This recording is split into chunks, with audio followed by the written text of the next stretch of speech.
J'avais pas vraiment ça en tête quand je faisais mes études. Après, il y avait une envie, c'est clair, une envie de travailler dans le monde de l'image depuis longtemps. J'ai eu la chance de pouvoir faire une bonne formation aussi qui m'a aiguillé un peu là-dedans, qui m'a donné les bases et qui m'a permis surtout de faire un stage intéressant dans une grosse société de post-production à Paris. Et donc de là, j'ai rencontré les bonnes personnes. J'ai commencé comme graphiste, travailler vraiment l'image, directement fabriquer des trucages. Et à partir de là, j'ai évolué jusqu'à aujourd'hui être devenu superviseur. À la fois dans un studio, donc studio ici à Paris, pour analyser les images, trouver des idées pour fabriquer les nouvelles images, et à la fois sur les plateaux de tournage pour conseiller les metteurs en scène et les accompagner en fait dans la fabrication des plans à effet. Il y a la préparation, tout ce qui est préparation de tournage, donc discussion avec des chefs opérateurs ou discussion avec des réalisateurs pour savoir exactement ce qu'ils veulent, proposer des solutions à partir de ces discussions pour justement atteindre ce qu'ils veulent dans des économies raisonnables. D'autant plus quand on travaille en France, hein, on n'a pas des budgets illimités, donc on est bien obligé de trouver des solutions adaptées. Donc il y a toute cette préparation qui est part importante, je trouve, du métier. Ensuite, on a la partie tournage, où là on accompagne directement sur le terrain, donc à la fois les chefs opérateurs aussi et les réalisateurs. Finalement, on est là pour mettre en pratique ce qu'on a décidé lors de la préparation et essayer de trouver les meilleures solutions, même sur le plateau, de savoir où est-ce qu'on pose vraiment la caméra, quelle lumière on peut faire pour que l'effet fonctionne. Donc tout ça, c'est la partie un peu tournage, préparation, avant d'entamer vraiment la phase de post-production. Et donc après, il y a cette phase de post-production où on va fabriquer les images. Donc voilà, ça va être... trouver aussi des solutions pour les fabriquer de la meilleure façon possible pour que le résultat soit à la hauteur des ambitions des gens qui viennent travailler avec nous. Et puis voilà quoi, essayer de rendre une image esthétiquement belle, réussie et un effet qui fonctionne.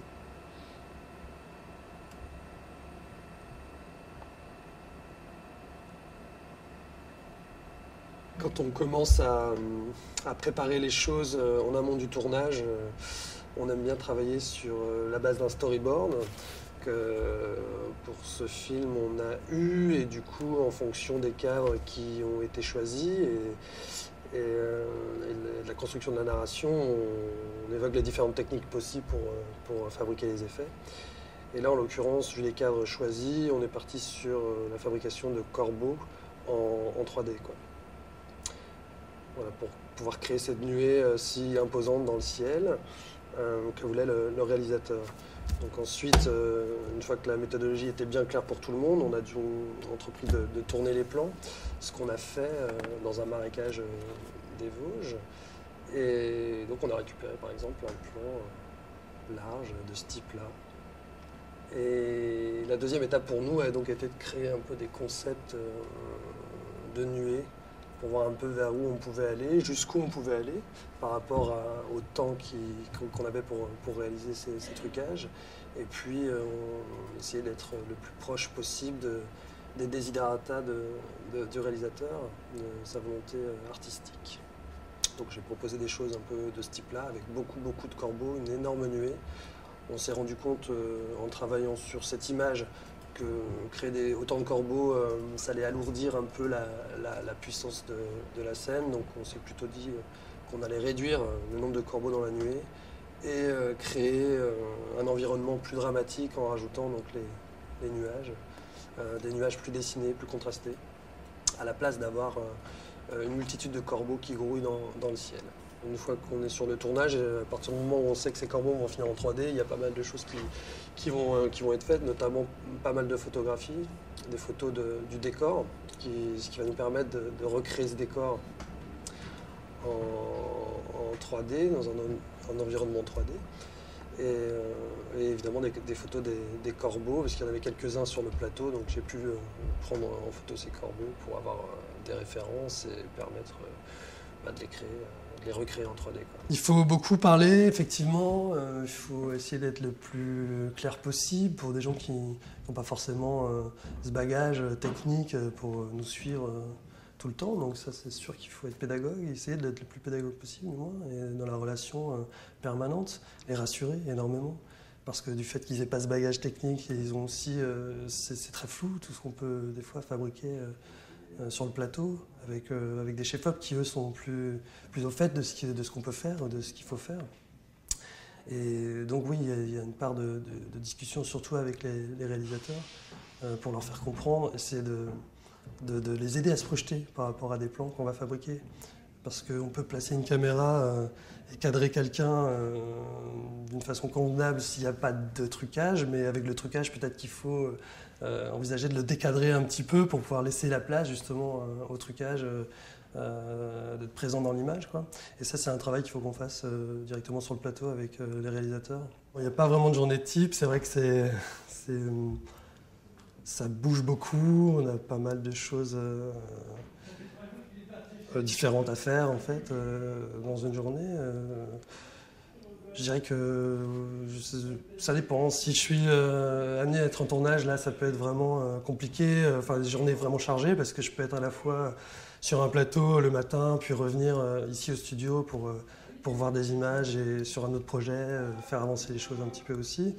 Quand je suis ici en studio, c'est beaucoup de temps passé en salle de projection pour voir des images et les analyser et voilà, faire en sorte que ce soit de mieux en mieux, quoi. Tu peux t'arrêter là, s'il te plaît. Reviens un peu en arrière. Reviens. Arrête-toi là. Ouais, il arrive. Tu peux me montrer le master sur cette image? Ouais, tu vois, il y a un truc, je pense que... Ah, Étienne. Hello, bonjour Étienne. L'image qu'on a mis ici, ce serait bien de la redessiner un peu plus, de les appuyer un peu plus pour renforcer le côté dramatique de la scène. Il y a des reflets dans l'eau déjà qui sont présents. Il faudrait peut-être les appuyer un peu plus parce qu'on en voit peu déjà par rapport à la masse de corbeaux qui pourtant tourne autour d'elle. Et peut-être les renforcer un peu plus, ouais, qu'on distingue un peu mieux les reflets. Tu as les ailes des corbeaux qui scintillent un petit peu plus là, du côté droit. Ouais, il faudra les retravailler un petit peu. Gérer le devant derrière avec les sapins.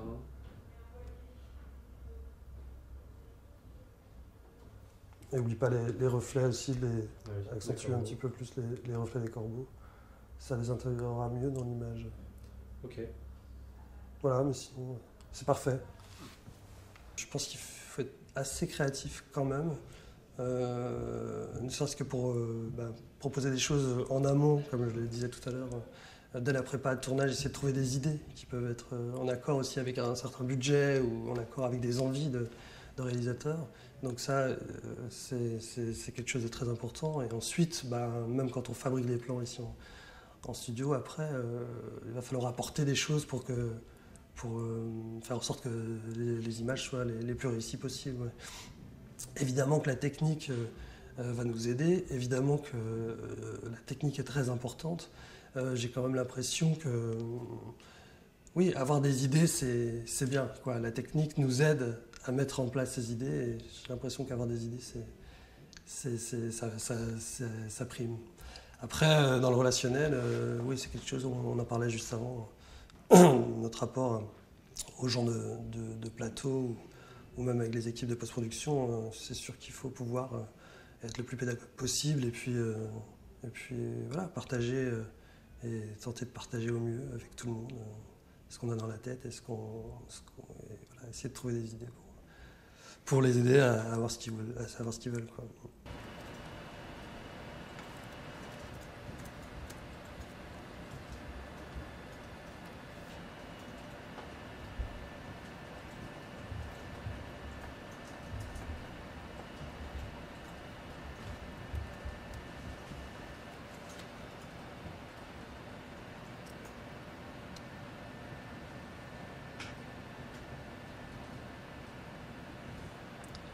Donc là, on a un bel envol de corbeaux qu'on va pouvoir détourer pour en faire un cache alpha et pouvoir l'utiliser et le rajouter dans un des plans qu'on va traiter de la séquence. C'est ce genre de choses que je peux être amené à faire aussi, récupérer un peu tous les rushs que j'ai tourné sur le plateau directement et d'essayer de voir un peu ce qui peut être utile pour nous après pour le trucage des plans. Donc là, il y en a encore un autre, dans un cadre différent, un passage de corbeau.